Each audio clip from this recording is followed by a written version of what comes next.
Well, I really don't. One more round of applause for our amazing singer right there. I mean, after you and Alexis asked, there's really nothing I can do. The night's already been taken. But let me try. My name is Ayman, and I'm a middle child. Are there any other middle children here? Right here. Amazing. So you know what it feels like. See, you can tell how excited your parents were to have you by the effort they took to name you. By the time I came around in a family of boys, the doctor probably came up to my parents and like, it's a boy. So what would you like to name him? So they're like, oh, it's a boy who's going to grow up to be a man. Let's call him Ayman. That'll work.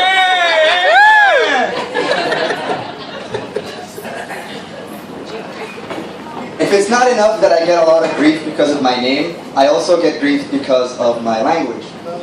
Whenever I'm talking to someone, they always seem so interested in me and they're like, oh, please tell us more, tell us more. So, which parts of the United States are you from? And I go, I'm not from the United States, I'm Egyptian. And the look they have on their face, it's like I committed a serious crime and I should go to jail for it. They try to, salvage something, and they're like, oh, but you speak English very well. So I'm like, what, do I have to speak like this so you accept that I'm Egyptian? It's like you found a chicken that moves when it comes to me, because I speak American, but I'm Egyptian. And I have to be honest, Egyptians kind of have it coming because we have some really, really strange customs. I was in Cairo last week, and on the flight back, there was a lady fully dressed in her fluffy, white, puffy wedding dress with makeup on and everything, and I think we're the only people who do this. She goes onto the plane, and I'm assuming that we're going to have the wedding there. So I'm getting ready to, get up and give a dedication and something, and she's just sitting there, and her husband is not there. So apparently, her family was too busy to come to her wedding, so she wanted to give them the excitement of seeing her in her wedding dress. So she's sitting there, she can't even use the bathroom because she won't fit inside. And she reminded me of those people in Times Square, I think, statues, So I just went there and I threw some coins in front of her, and she couldn't kneel down to pick them up. Wow. And then when she lands in the airport, I don't know if anybody else has this, but Egyptians have this really weird thing where they go,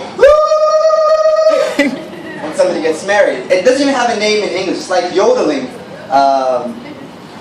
for pleasure. So I just walked by and I'm like, okay, you just got married. On the subject of marriage, does anybody here speak Urdu? Nobody? Nobody. Okay, it's going to be a little bit confusing, but please bear with me. A friend of mine told me that in Urdu, the word nikah is, it's like a ceremony that they have. No. Doesn't mean that, Hold on. He goes, please come to my nikah ceremony. Now, to them, it is the actual writing of the wedding license, like where you sign it. But in Arabic, nikah is fornication. So I'm sitting there wondering, what the hell is this orgy this guy is inviting me to? And I guess I shouldn't have shown up in my birthday suit. Yeah, I was arrested for indecent exposure. So as Alexa said, I'm getting married. April of next year. Yay! Thank you. I love the mixed reactions I get from people when I tell them I'm getting married. Like, I tell Alexis and Lydia I'm getting married, and they're like, oh, that is so beautiful. Please tell us, how did you meet your wife? When did you tell her you love her? Where are you going to go on your honeymoon? Details. I'm like, I didn't think that far ahead. I tell guys that I'm married, and they're like, dude, what the hell are you doing? You're single, you're making good money, don't get married, it's a trap. Seriously. Do you want to be waking up at ungodly hours to change diapers? And I'm like, yeah, I think I found the person who's worth doing that for. And she's hot. I saw her picture. Yes, she is. Yeah. She is. So in Egypt, we always try to come up with a different concept for weddings. Like, you always have to do something different. So I called her up and I'm like, honey, can we try this thing? Because, as Alexa said, I love running. So I was like, why don't we have this caricaturist draw the picture where you're sitting in the background in a cowgirl outfit with a lasso, and I'm running up ahead and you're trying to catch me.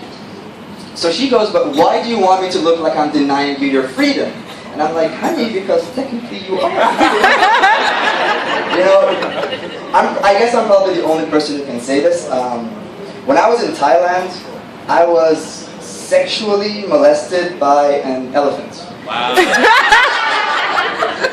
Yeah, if you don't believe me, I'll post a picture to my blog tomorrow. You can read it, mybloggle.com. It was a hilarious thing. I didn't see it coming, but then again, it's an elephant. What can you do?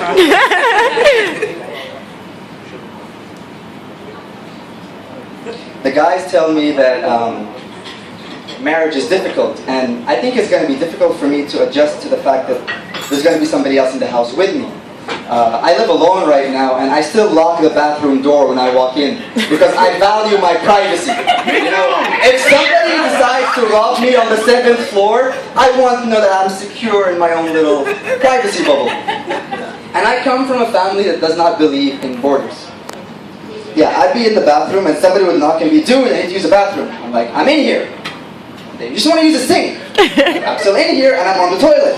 They're like, we're not gonna look. Like, it doesn't matter that you want to look. It's the fact that I'm in here. By proxy, everything inside is mine. And it kind of reminds me of an analogy about marriage, which is marriage is like a public bathroom. The guys outside are desperate to get in, but the guys inside are desperate to get out. So did anyone do anything for Halloween? It was yesterday. I love the Sandwoman. Not Sandwoman? What? Sandwoman. Sandman. Dreams. Tooth Fairy. I went to a party yesterday and this guy walks in dressed as Batman, and I immediately could tell where he was from because his cape was branded with Louis Vuitton. I go up to him like, dude, you have a really small outfit. So he's like, yes, the cape is Louis Vuitton, the shoes are Mario Sposetti, the gloves are Lorenzo something. And 5,000 kg, tomorrow I throw it away, no problem. Give me one of those. As soon as I get my cell phone, I will. No, wait, what are you talking about, the costume or the guy? The money. Okay, stand in line, sister, stand in line.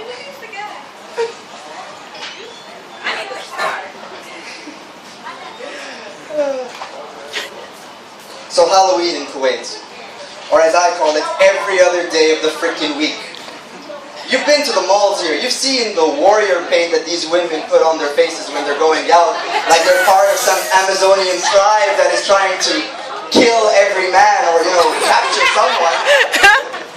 You know what I'm talking about. Yeah. You know what I'm talking about. I know where you're from. Exactly. I didn't hear him, but whatever you say, dude, I agree with you. It's not like the guys are any better. I mean, I go to the mall and I see a guy dressed like I am from the shoulders down, but then from the waist down, they're wearing shorts and sandals. And I don't get how that is fashion here for guys. And then you have the other guys that are, you know, really skinny and they're walking around in their swimming trunks like they just came back from the beach. And they probably can't even swim. I think you're talking about this guy. I did not see you there, bro. I'm really sorry. I did not. Please don't beat me up. Please don't beat me up. He said he could swim. True. Please don't hate me for what I said about marriage being a cage. I love you. No, but seriously, Halloween here is just amazing. Like, you see the strangest things on a daily basis in the malls. But then what's even worse is the drive-in here. Dubai boasts that they have a lot of extreme stuff, like they have extreme dining, they have extreme sports, but we have something that nobody else has in the world. We have extreme flirting. Oh my God. There's a road Oh, in shit. Kuwait known as the Second Ring Road. Now this road is so famous, people are coming all the way from New York to just witness it and write about it. Now, if in case you've been living under a rock and you're not familiar with what happens, guys and girls go onto this road to pick up one another. You would have a guy driving really slow on the left lane next to a girl, and he'd be like, "Baby, my love for you is as big as the traffic behind you. Please, if you like me, take my BBM from the back of my car." It's become such a lucrative business. You actually have barbers getting in on this. Like a guy would go up to a barber and say, give me the ring road, give me the love road, give me the streets. Which means work on my right side so that it looks perfect. And so when I turn around to look at the girl, this part is shaded and she can only see this perfect right side. It's like having two-face driving a car. If you're standing on the side of the street, you can tell how interested the guy is in the girl by the sound of the squeal of the wheels when he's driving by her. If you hear a you're just trying to say, you're cute, but you need to work on something. I will come back to you later. If you hear the guy saying, okay, I'm interested, you may proceed to take my number off the back of my car. If you hear you can be expecting babies soon. It's amazing to see all these expats here. I mean, especially you. I remember you're my fan from the second show. I remember you. Thank you. There's been a lot of heat on expats lately in Kuwait, and it is so bad. I once dreamt I ran a red light and I woke up in Cairo. You think of Halloween in Kuwait, and then you think ghosts, and then I think Kuwaiti ghosts, and I find that really scary because Kuwaitis are already scary. No offense to any Kuwaitis here. No offense to any Kuwaitis here. I love the country. Kuwaitis are very scary without being ghosts. So can you imagine a Kuwaiti ghost walks up to you and it's like, boo. أقول لك boo. أسافرك الحين. أنا بموت.